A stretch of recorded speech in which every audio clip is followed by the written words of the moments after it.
Hello, and welcome to Whisper's Secrets. Title: Stop Being Foolish.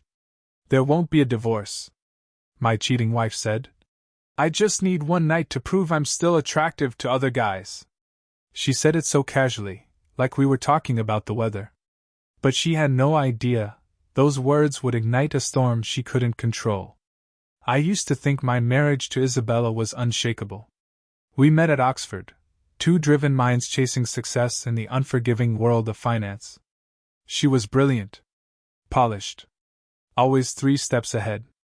We built our empires side by side, she in corporate strategy, me in private equity. The world saw us as power couple material. We had the penthouse, the cars, the exclusive dinner reservations.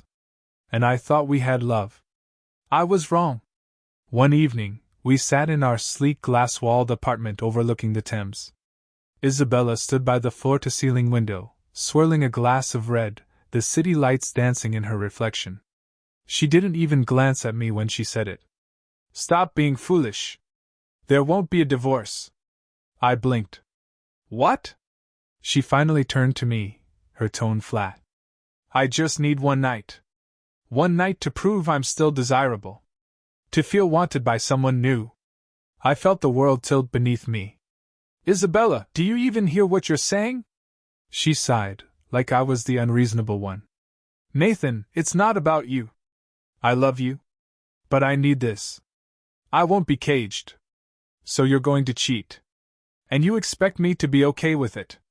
It's not cheating if I'm being honest, she said, placing her wine glass on the marble countertop with infuriating calm.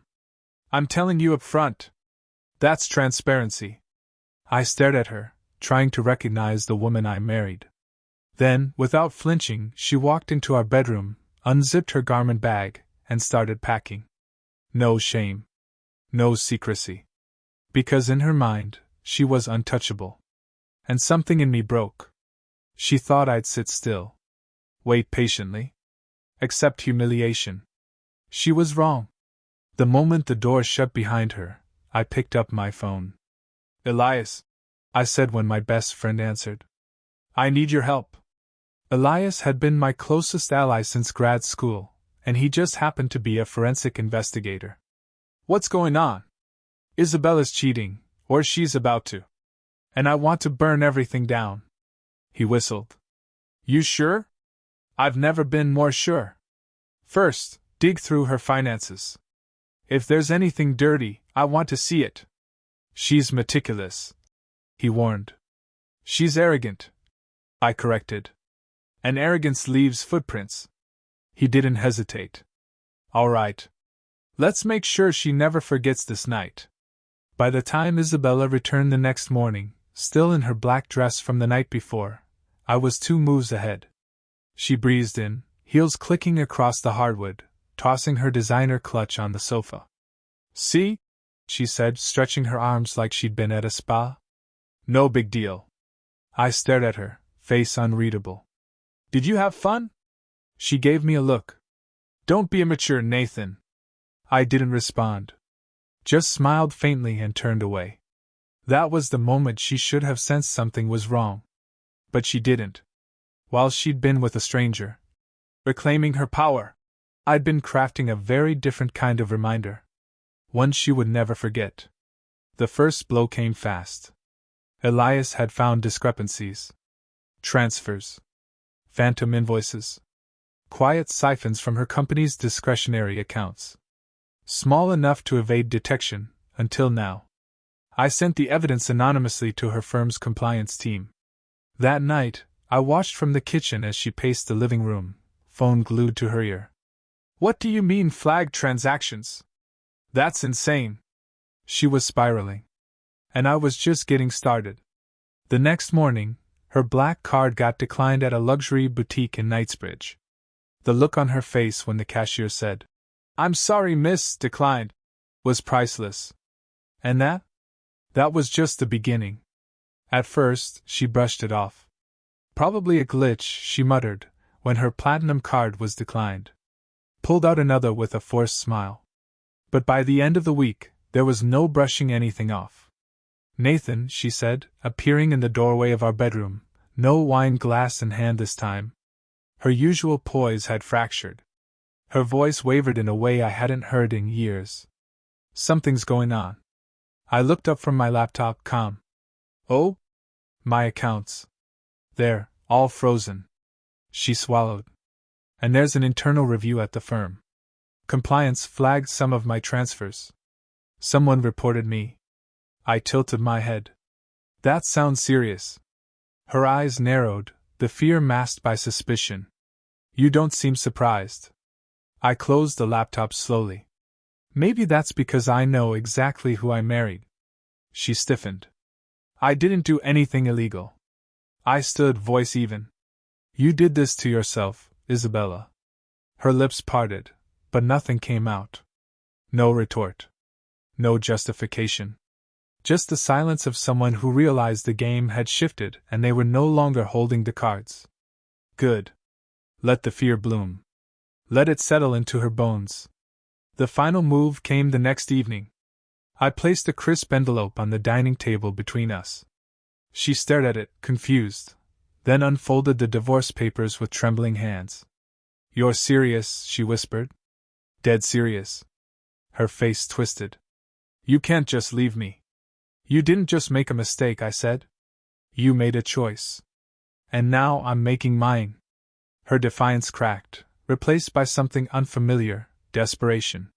You love me. I met her eyes. I loved the woman I thought you were. But the woman standing in front of me? I don't recognize her. And honestly, I don't want to. She stepped forward, reaching, grasping at something that wasn't there anymore. But I was already gone. I walked out, leaving her alone in the ruins of the world she burned.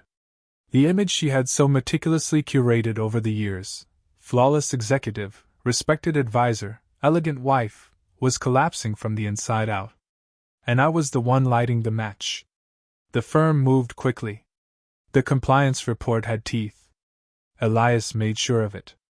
By the time their internal audit concluded, there was enough financial irregularity to justify dismissal with cause. She tried to deny it. Tried to charm her way through the fire. But scandals don't bend for smiles in the finance world. She was terminated. Word spread fast. Her name was blacklisted before she could get out a single statement. Then came the silence. The one she didn't see coming. Adrian, her shiny distraction, her one night to feel powerful again. He was gone. No messages. No calls. No explanations. Just vanished. Because men like him never sign up for the fallout. And now, she had no job. No reputation. No relationship. And no idea what to do next. But the final blow, the one that finally shattered her illusion of control, came days later. She discovered the accounts were empty. The assets transferred. The penthouse, gone. The car, reclaimed. Her credit? Eviscerated. Quietly. Legally. She had assumed we shared everything. She was wrong. All her power had been borrowed, from me. And I'd simply taken it back. When the storm passed, all that remained was Isabella. Alone. Stripped of status. Identity. Illusions. And me? I wasn't angry anymore. I was free. The day she came home to find the locks changed, her designer suitcases neatly stacked outside the door, and an official eviction notice signed in my name, I watched from across the street. She stood there for a long moment, motionless. Then, slowly, her knees gave out. She dropped to the pavement, palms clutching the edge of her own luggage like it might somehow undo what had already happened. The woman who once moved through boardrooms like royalty, calculated, untouchable, now sat in silence on the curb. And me? I had never felt lighter. A few nights later, my phone lit up. Her name on the screen. At first, I considered letting it ring. Letting her wonder if I'd already deleted her from my life completely. But curiosity won. Hello, Isabella? Silence. Then a breath. Shaky. Hollow. I have nothing, Nathan. I leaned back in my chair. The firelight flickered across the glass of scotch in my hand. Yes. I said calmly. I know. Silence stretched again. Then, please. I smirked, letting the moment linger. Please what? Help me, she whispered. For the briefest second, I felt something stir. But it wasn't empathy. It was detachment. You destroyed me, she said, voice trembling. I lost everything. My job. My name. My money. You. Her voice cracked. You planned this, didn't you? I sighed theatrically. You did this to yourself, Isabella. I just made sure the mirror was clean when you looked in it. She sniffled. I was your wife. You were supposed to be, I said, closing my eyes. But you threw that away the moment you decided your need to feel desired mattered more than loyalty. There was a long pause on the line. Nathan. And I could hear it in her voice. The last flicker of control slipping. The edge of true desperation. She had reached the end. You made your bed, Isabella. Now sleep in it. Then I hung up. I waited for a moment, half expecting her to call again. She didn't. And that was how I knew she finally understood. This time, I wasn't coming back. I closed that chapter completely. Left London behind. Moved to Zurich. New skyline. New silence. New freedom. My career soared. My clarity sharpened. For the first time in years, I woke up without resentment clawing at my chest. Because I had let it go. I no longer carried betrayal. I left that with her. All I carried now was the clean satisfaction of knowing she learned the most brutal truth of all. Arrogance isn't armor. It's a ticking bomb. And betrayal always comes with a bill. As for her? Last I heard, she was scraping together consultancy work. Still unemployed.